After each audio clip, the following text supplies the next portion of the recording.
If you've got 5 minutes, you'll be surprised to know how easy these cookies are. Light, fresh, and with just a few simple ingredients. And I'll be guiding you through it all. So if you want to learn how to make them, then just keep watching. Starting with our wet ingredients first, I've taken castor sugar. But you can take jaggery for a more healthier option if you prefer. To this, we will add some salt, which of course enhances the flavoring, and the zest of an orange or a tangerine. You can very well skip this if you like, but I'd suggest you give it a try, because you'll love how fragrant your cookies will turn out. Give it a good whisk to help release the oils from the orange peel. Now, like I said, you'll be surprised to know we'll be adding some orange juice to this, along with some fats. That is the oil. The purpose of using oil and not butter is to avoid the cookies from going too dry once baked.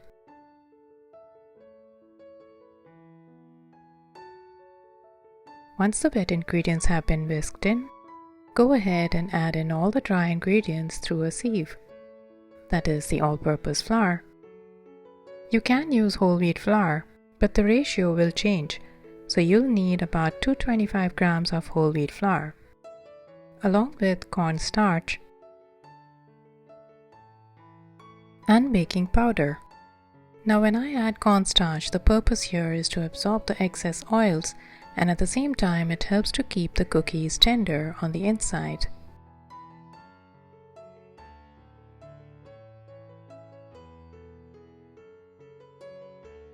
Simply bring it all together gently without over-mixing, and finally by hand until the dry flour is absorbed. Make sure to use only your fingertips for this.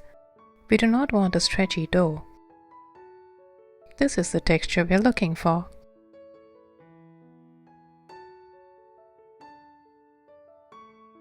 Time to bring out the rolling mat. Now, if you wish to just take a dollop and roll it by hand, it's absolutely fine. This method is just to make sure we get an even thickness for all the cookies. Taking half a batch at a time, we're simply going to roll it out. It is important to note here that this recipe is not very ideal for freezing, because the oil, as we know, has a very low freezing point, and the dough may not solidify for later use. So I'd suggest you make a batch enough to use right away. Now that we've rolled out the dough to be about a 1/4 inch thickness, we will simply take a cookie cutter with a scalloped edge. You can also use a plain edged cutter. It's only a matter of your choice. And simply cut out the cookies.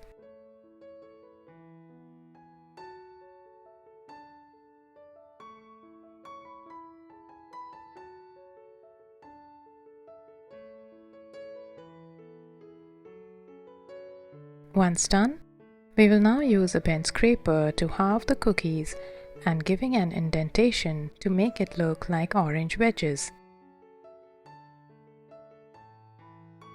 There's no right or wrong for how you go about with the shape and pattern.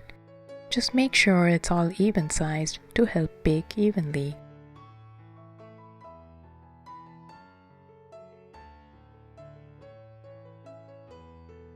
Pretty little orange wedges, we can now coat them with sugar crystals to seal in the shape.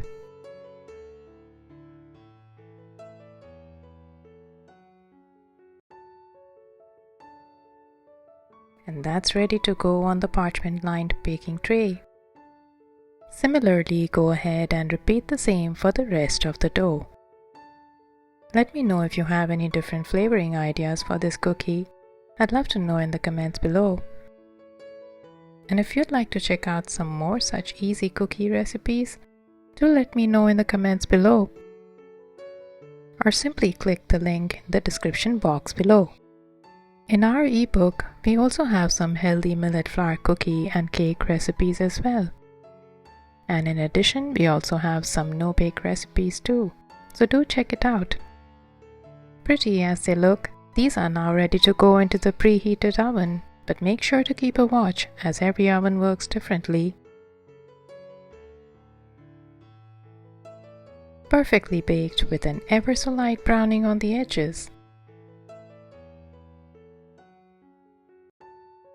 You can get up to 36 such tangerine cookies from this batch. Perfectly wedged tangerine. I think they could easily adorn a tea party too, don't you think?